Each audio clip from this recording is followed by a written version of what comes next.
everyone, this is Miss Neff and Steels here today. We're going to read a story called The True Story of the Three Little Pigs. Now, while we're reading this story, we're going to be making a lot of predictions throughout the book. Remember, a prediction is a guess that you make based off of the text or the pictures in the story, okay? So a lot of times when we read a story, we think about, what do we think is going to happen next in the story? All right, you ready for the story? Okay. This is called The True Story of the Three Little Pigs. This is written and illustrated by Lane Smith.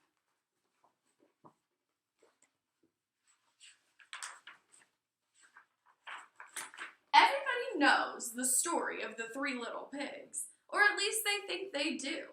But I'll let you in on a secret. Nobody knows the real story because nobody has ever heard my side of the story.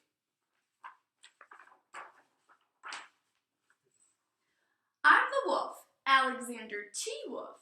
You can call me Al. I don't know how this whole big bad wolf thing got started, but it's all wrong. Maybe it's because of our diet. Hey, it's not my fault wolves eat cute little animals like bunnies and sheep and pigs. That's just the way we are. If cheeseburgers were cute, folks would probably think that you were big and bad too.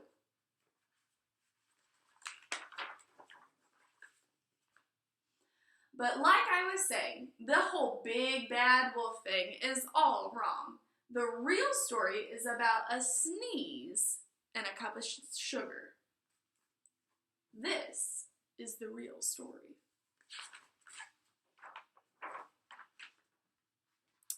Way back in Once Upon a Time, I was making a birthday cake for my dear old granny. I had a terrible sneezing cold, and I ran out of sugar. So I walked down the street to ask my neighbor for a cup of sugar. Now this neighbor happened to be a pig, and he wasn't too bright either. He had built his whole house out of straw. Can you believe it? I mean, who in his right mind would build a house out of straw? Do you guys know what it means to be not too bright? It says that the little pig wasn't too bright either. It means he wasn't very smart. At least the wolf didn't think so. So of course, the minute I knocked on the door, it fell right in. I didn't want to just walk into somebody else's house, so I called, little pig, are you in? No answer. I was just about to go home without the cup of sugar for my dear old granny's birthday cake. That's when my nose started to itch. I felt a sneeze coming on. While I huffed, and I stuffed, and I sneezed a great sneeze. Ha-choo! Now I'm going to stop right here. See that he sneezed a great sneeze, and I see that there's a little pig in the doorway. Now I'm wondering, what do you think is going to happen next? Can you make a prediction? What do you think is going to happen next in the story? Let's go ahead and read. And you know what? The whole darn straw house fell down. And right in the middle of the pile of straw was the first little pig, dead as a doornail. He had been home the whole time.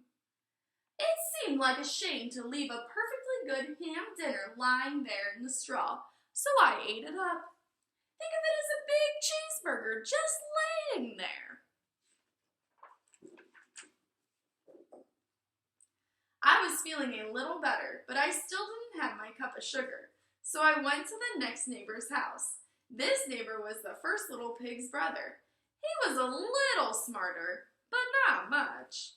He had built his house out of sticks. I rang the bell on the stick house. Nobody answered. I called, Mr. Pig, are you in? He yelled back, go away, wolf. You can't come in. I'm shaving the hairs on my chinny chin chin. I had just grabbed the doorknob when I felt another sneeze coming on. I huffed, and I snuffed, and I tried to cover my mouth, but I sneezed a great sneeze. Chew! And you're not going to believe it. But this guy's house fell down just like his brother's. And when the dust cleared, there was the second pig, dead as a doornail, Wolf's honor. Now you know food will spoil if you just leave it out in the open. So I did the only thing there was to do. I had dinner again. Think of it as a second helping. I was getting awfully full, but my cold was feeling a little better, and I still didn't have a cup of sugar for my dear old granny's birthday cake. So I went to the next house. This guy was the first and second little pig's brother. He must have been the brains of the family. He had built his house out of bricks. I knocked on the brick house. No answer. I called, Mr. Pig, are you in? And do you know what that rude little porker answered? Get out of here, Wolf! Don't bother me again. Talk about impolite. He probably had a whole sack full of sugar, and he wouldn't give me even one little cup for my dear sweet old granny's birthday cake. What a pig! I was just about to go home and maybe make a nice birthday card instead of a cake when I felt my cold coming on. I huffed and I snuffed and I sneezed once again. Achoo!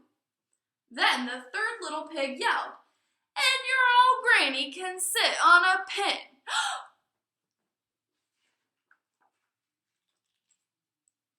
Now, I'm wondering now, what do you think the wolf's going to do? Do you think he's going to turn around and go back home and make his granny that birthday card?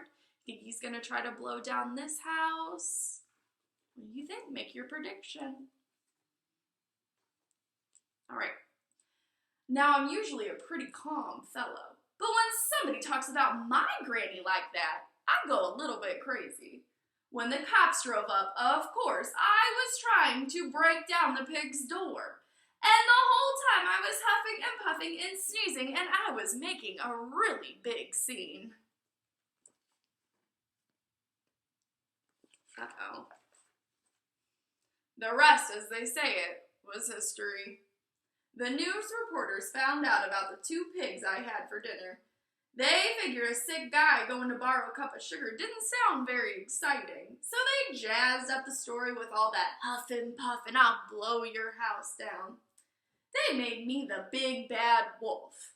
That's it. That's the real story. I was framed. But maybe you could loan me a cup of sugar? The end. That ended a lot different than what I had predicted. I did not think that they were going to put the big bad wolf in jail like that. Oh my goodness. All right. Don't forget to fill out the Google form quiz to take after this story. All right, see you next time.